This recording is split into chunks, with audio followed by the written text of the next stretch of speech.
Hello, and welcome to Educational Specifications Virtual Workshop number 3 for Chaparral Middle School.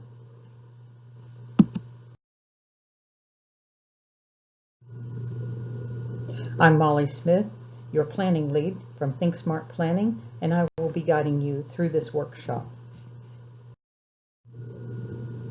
If we recall, in workshops number 1 and 2, we covered the learning context, learning process, and learning organization, and touched on learning environment.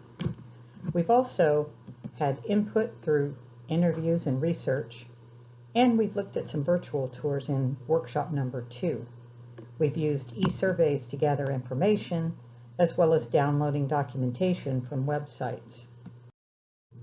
Today, we'll be finishing up workshop number 4 materials, learning environment, and we will be gathering some of the information through e-survey. After this workshop is complete, ThinkSmart will document all of our decisions into an educational specifications document that will be transferred to an architect to start on design. Let's review our top learning context priorities that we set in workshop number 2 on the chart. We'll be integrating outdoor play and learning opportunities, athletic facilities with outdoor areas and support, hands-on and trade programs offerings, performance and fine arts offerings, integrating the pride of neighborhood and community, including areas for performance, and of course, upgraded library facilities and access. Next, let's review the top learning process priorities.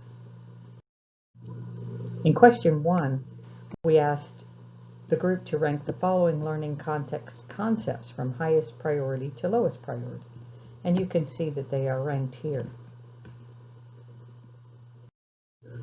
Our top 5 most relevant concepts for learning process were relevant real-world skills and strategies, creative problem-based learning, technology-infused, hands-on collaborative learning, emphasizing social skills and critical thinking, and obviously the other concepts of immediate, useful, honest, and ongoing assessments, differentiated, personalized learning, and utilizing the fundamental 5 for quality instruction were also important to us.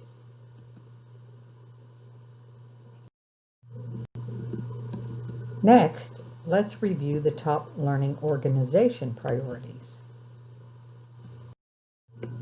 Here we were asked in 4 parts to rank the following highest to lowest priority for the organization of CMS students in question 1.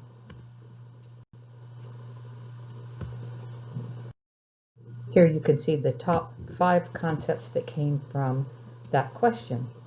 Class size being the number 1 concern, organized by grade level, allowing for flexible and alternative groupings, team teaching, and organized by content. When we asked the group to rank the following priorities of organization for CMS time, the following priorities were how we came out in the end.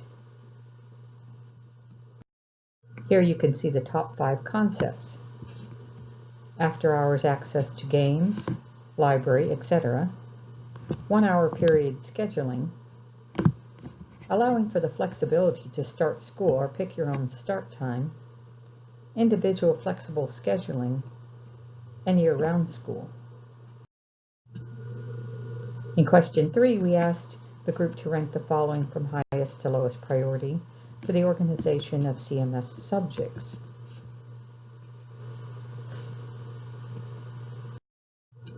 Here are the top 5 concepts: critical thinking and problem solving, encouraging experimentation, relevancy to the real world, students learn while doing, interconnectivity or integrate. question 4, we asked our group to rank the following from highest to lowest priority for the organization of CMS settings or learning environments. Here you can see the top 6 concepts from that ranking. Flexible and informal learning areas, whole group spaces, small learning spaces, transparency to other spaces, outdoor learning options, and mixed-use space.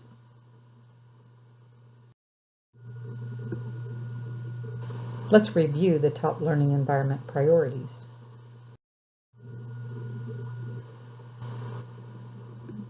Here we asked the group to focus on the information gathered regarding learning content, big visionary goals, learning process, and learning organization. And we said that it should include all the settings in which a student learns: school, home, public library, museums, community, workplaces, etc. Question 1, part 1, said, describe the spaces needed for the learning in support of the instructional staff. The following is a composite of the answers received. The top 3 answers were repeated most frequently. It was considered to be important to have one's own classroom, to have a prep area or workroom, and collaboration areas. Other important answers were grade level wings, grade level science, integrated technology, flexible rooms, natural light, and outdoor instructional areas. In part 2, we asked to describe the spaces needed for learning in support of community. The top 3 answers repeated most frequently were performance and game areas, indoor and outdoor collaboration space, and the campus to reflect and celebrate the Southwest and the culture of southern New Mexico. Innovative technology, secure campus, near the university, trade or technology classrooms, and neighborhood access to fields were also ranked as important.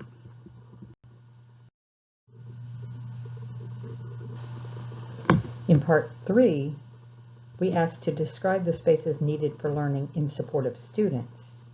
Overwhelmingly, you can see that indoor-outdoor learning space, classrooms, and commons areas were listed.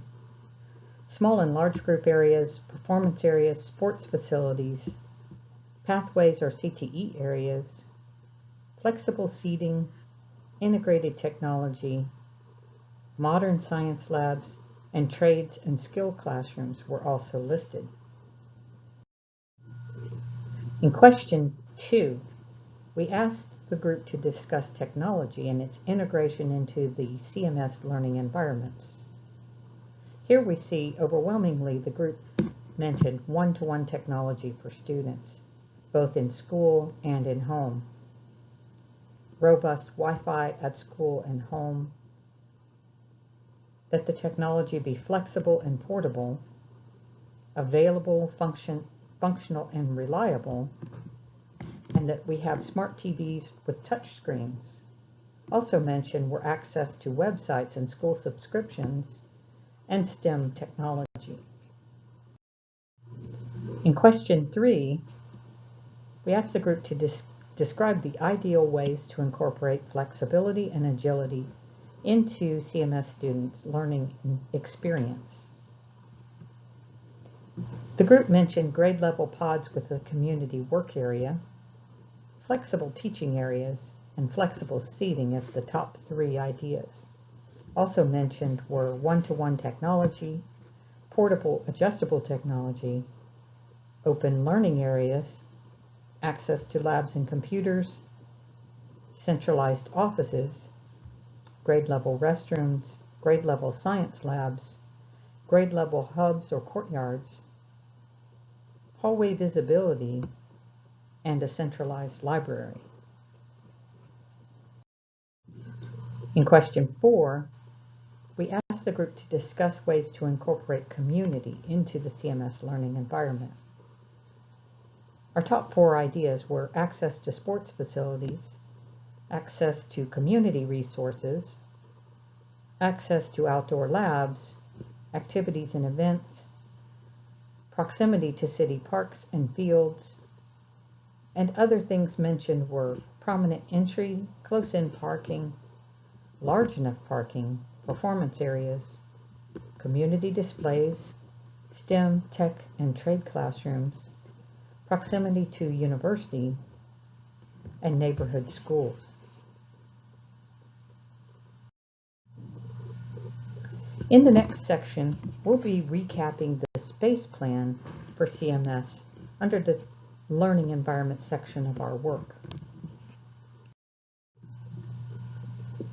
The chart you see here is an outline or a summary of the spaces that we'll be having in the new school. These spaces were derived from all of our individual work and all of the responses that the group has given in each of the exercises. I will be recapping a few of the ideas that we'll find in the new space. We won't be going through every space in the school in detail, but we will look at this overall chart and discuss and recap what's going to be going into the new school. You can see here that we have 7 areas that will comprise the new school. 1 will be leadership team areas or administration space. 2, healthy lifestyles will be our student dining area and eating and kitchen. 3, our communities area will be our classrooms and all areas associated with classroom support. 4 will be physical activity areas, such as the gym and other support areas for PE and athletics. 5 will be performing and visual arts spaces. 6 will be media and technology resources. And 7 are support areas for the school, such as central HVAC, technology support, and so on. You can see from the chart here at the bottom of the page that the communities area, which I'm going to circle down below, makes up more than 50% of the school. That means that over 50% of our teaching and learning areas are dedicated to our students' learning, our classroom areas, supports for classrooms. The next largest area is physical activity, of course our gym and other areas associated with that. Next, we have healthy lifestyles, which is our student dining and kitchen area. Performing and visual arts. Media and technology resources, as well as administration. And support areas. Here's a recap of some of the spaces, some of the features that we've integrated into this space program. Our leadership team areas or office areas will be designed to be largely in the modern open office style to lend the highest amount of flexibility to the leadership team. We can move around office spaces quite freely. Some of the areas will be enclosed, such as the principal's office, nurse's area, and so forth, but we're going to try to make this area as flexible as possible. Food service and dining will have dining for 225 students at a time, which will roughly cover 1 grade level at a time for the students to dine, with assuming 3 lunch periods. We'll have a stage or platform area, and we've also written in a outdoor food terrace and porch area for the students to eat lunch on, with the possibility of having a small student garden at this outdoor food terrace if possible. In the grade level classroom communities, we will organize the school by grade level classroom pods. These pods can be organized into 6th, 7th, and 8th, or 6th and 7-8 classroom pods, with 7-8 comprising 2 of the classroom pod areas so that some mixing of grade level can happen between 7 and 8. Of course, it's possible for the school to be organized into other types of organization patterns as well. Some middle schools combine 6, 7, and 8 students in each of their pods, and that's entirely possible as well. It's up to the individual school as to how they want to do it. In each classroom community, we'll be having a community collaboration space for breakout, as you may have seen in some of the virtual tour photos that we looked at in workshop number 2. A maker area and STEAM area will be dedicated to each of the classroom communities, small group rooms, community restrooms, community science classrooms and labs, project storage, a small mobile book stack and reading area for the classroom community, a social porch for outdoor learning and discovery areas, and eco-activity areas such as small gardens or other eco-activity areas such as tortoise gardens and other things that we might think of as we go along in the design process. A special needs pod will be designed into the school for self-contained and behavior rooms with life skills areas, calming space, and staff offices and workrooms. The physical education areas will have a gym and seating for 1,000 students as dictated by the New Mexico Public Schools Facilities Authority as the seating size for our gym. Locker rooms, lobby, and a game area or porch also included. Our performing arts / visual arts areas will include visual arts classrooms, performing art classroom, and practice areas. Our media center will have a reference area, computer research, and reading and instructional areas. And our career and technical offerings will be a STEAM lab, maker spaces and robotics, and a culinary arts lab, which will be integrated into the classroom communities. Next, we will ask you to work with us on functional relationships for the new school. We're asking you to use your expertise in how the schools could work ideally in the next exercise. I'm going to go over what you're going to be doing, but at the end of this section, you're going to be downloading a file which you will work in and you will email back to me. If we were in person as a group, we would be using these small blocks and working on functional relationships. This exercise is called Think Outside the Blocks.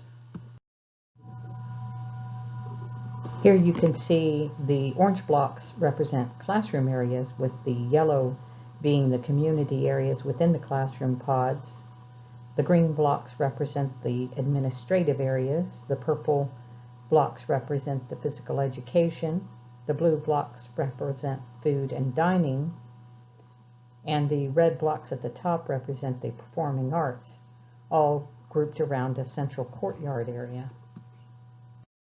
In another scheme, we see that this group used the orange blocks for classrooms, with the dark blue blocks being community areas, the yellow blocks being food service and dining, and all of the parking, play areas, fields, etc. are diagrammed on the sheet around the blocks. In this next exercise, we're going to be using a little bit different way of doing this. We're going to be using the elements on a PowerPoint slide to do our functional diagramming.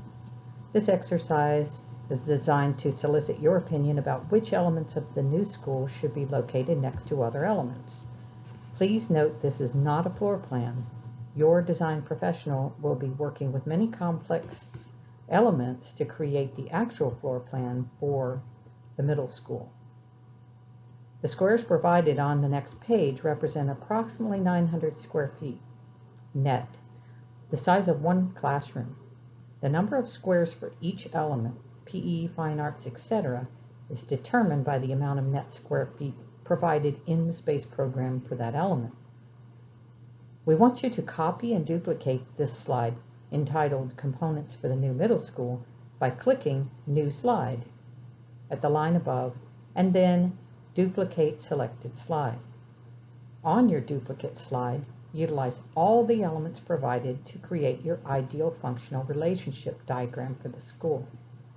You may not add or delete any core elements, but you may add entry arrows, outdoor arrows, and parking areas as desired.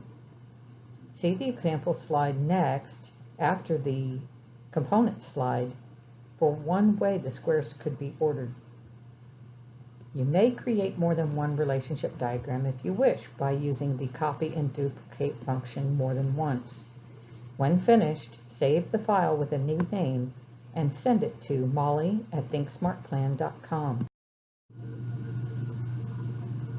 On this slide, you can see the components for the new middle school are included. The components for community areas for 6th, community areas for 7-8A and 7-8B are all in blue. The solid blue squares are for classroom or learning labs. The squares that have diagonal stripes are for science classrooms or labs. And the checkerboarded squares are for community spaces. The green squares are for healthy lifestyles or food service and dining. The yellow squares are for physical activity areas. The leadership team areas are in orange. The performing and visual arts are in pink. And the red squares are for media and technology resources. You can see that I provided you a symbol for parking up in the right-hand corner, which is a curved line. You may copy this as many times as you want to create new parking. You may use the dotted green circle for outdoor spaces and the purple areas for entry and access, using as many of those as you need for your relationship diagram. In this example functional relationship diagram, you can see that the community areas are located at the top. 7-8B, 7-8A, and 6th. You can see that the community areas have a outdoor learning access indicated by the arrow and the dotted circles of each of the community pods. The physical activity areas and the performing arts are located on the perimeter of the school so that they will be near large-scale parking areas. The physical activity or gym would utilize the parking area for administration that would be located at the front of the school. The front door to the school would access the administration. The food service and dining would be near to all of the pods as well as adjacent to an outdoor patio and near outdoor fields and play area, as well as the fields and outdoor play area being located near to the gym areas, and the media and technology resources would be centrally located for all pods to access as well. Keeping in mind this is just one way that the squares can be ordered for a functional relationship diagram. There are many ways that you may choose to order your squares.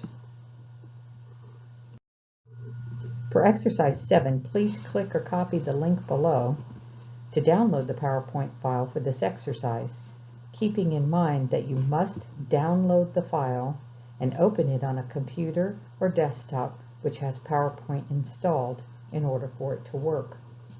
You will want to be able to use the components slide and move the various components around for your new diagram. Therefore, the link will allow you to download the actual file and open it on your computer. It will not work on a phone or an iPad that does not have PowerPoint installed.